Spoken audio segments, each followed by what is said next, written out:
Ariana Rostantin, NIM 33. Perkenalkan, nama saya Amanda Mulyana Fasari dengan NIM 19.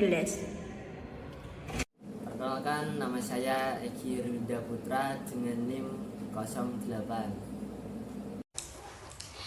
Bank bertanggung jawab untuk menjaga kepentingan utama mereka, terutama nasabah, debitur, karyawan, dan pemegang saham karena berpengaruh langsung terhadap keberlanjutan bank.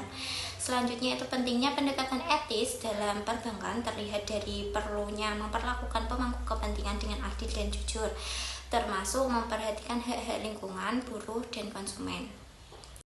Ketika kepentingan mereka dipenuhi, para pemangku kepentingan akan lebih kooperatif dan loyal, seperti nasabah yang tepat menyimpan dananya, debitur yang kembali meminjam, serta karyawan yang menunjukkan dedikasi.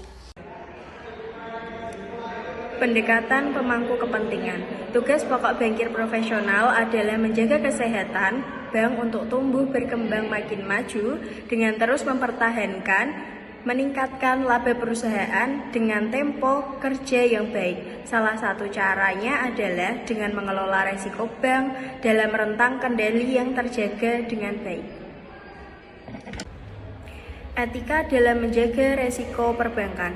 Etika perbankan menjadi landasan penting dalam penerapan manajemen resiko, menunjukkan tanggung jawab moral bank terhadap semua pemangku kepentingan.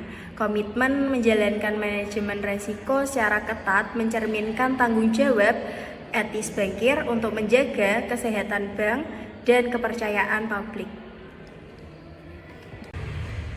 Struktur dan proses dalam manajemen resiko.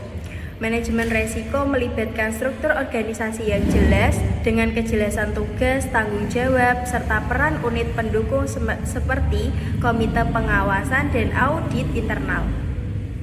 Proses manajemen resiko mencakup identifikasi, pengukur, pemantauan, pelaporan, evaluasi, serta tindak lanjut terhadap resiko yang dihadapi.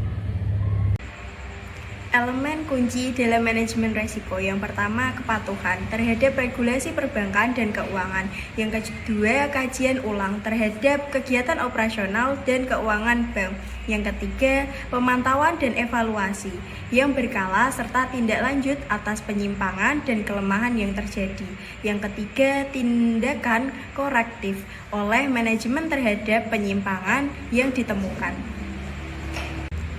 Profesionalisme dan kompetensi bankir. Efektivitas manajemen risiko tidak hanya ditentukan oleh kompetensi teknis, tetapi juga kompetensi moral bankir seperti integritas, kejujuran dalam menilai dan mengelola risiko.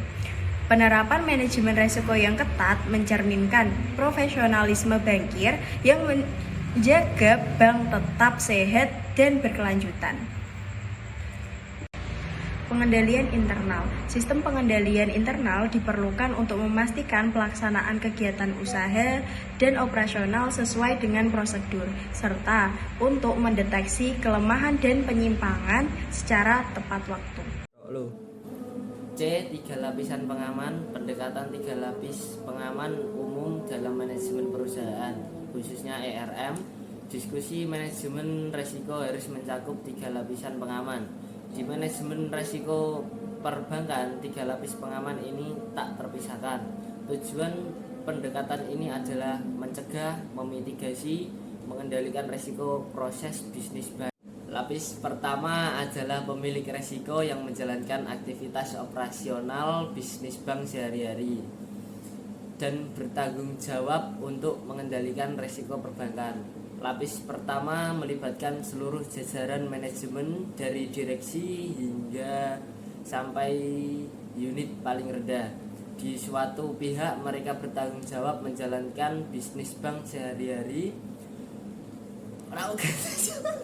Sementara di pihak lain secara bersamaan mereka bertanggung jawab mengambil langkah-langkah perbaikan sejak awal untuk mengatasi potensi kelemahan dan kekurangan dalam seluruh proses bisnis tersebut. Pihak yang paling berperan dalam proses bisnis sehari-hari adalah para manajer operasional pada semua tingkatan.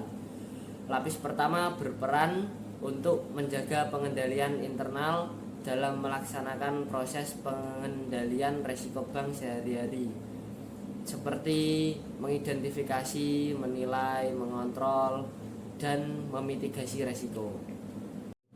Lapis kedua membantu lapis pertama dalam menetapkan target resiko, kemudian memantau langkah manajemen resiko dan menyampaikan informasi resiko kepada manajemen.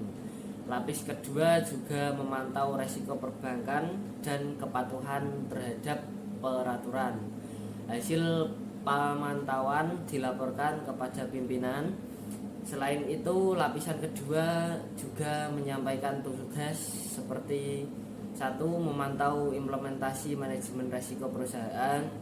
2. Melakukan pengawasan terhadap pelaksanaan fungsi dan aktivitas bisnis sesuai dengan kebijakan manajemen risiko. 3. Memantau dan melaporkan secara periodik risiko-risiko yang mungkin timbul kepada Dewan Direksi dan Dewan Komisaris. Yang keempat, memastikan dilakukannya koreksi atau perbaikan ketika ditemukan kesalahan. Lapis ketiga, memastikan asuransi pengendalian risiko berjalan dengan efektif. Fungsi ini dijalankan oleh auditor, baik kantor akuntan publik sebagai auditor eksternal maupun satuan kerja Andis intern atau SKAI. Sebagai auditor internal, lapis ketiga hanya sekedar memastikan asuransi bahwa semua struktur, proses, dan perangkat pendukung manajemen risiko telah berfungsi dengan benar pada jalurnya masing-masing tanpa adanya penyimpangan.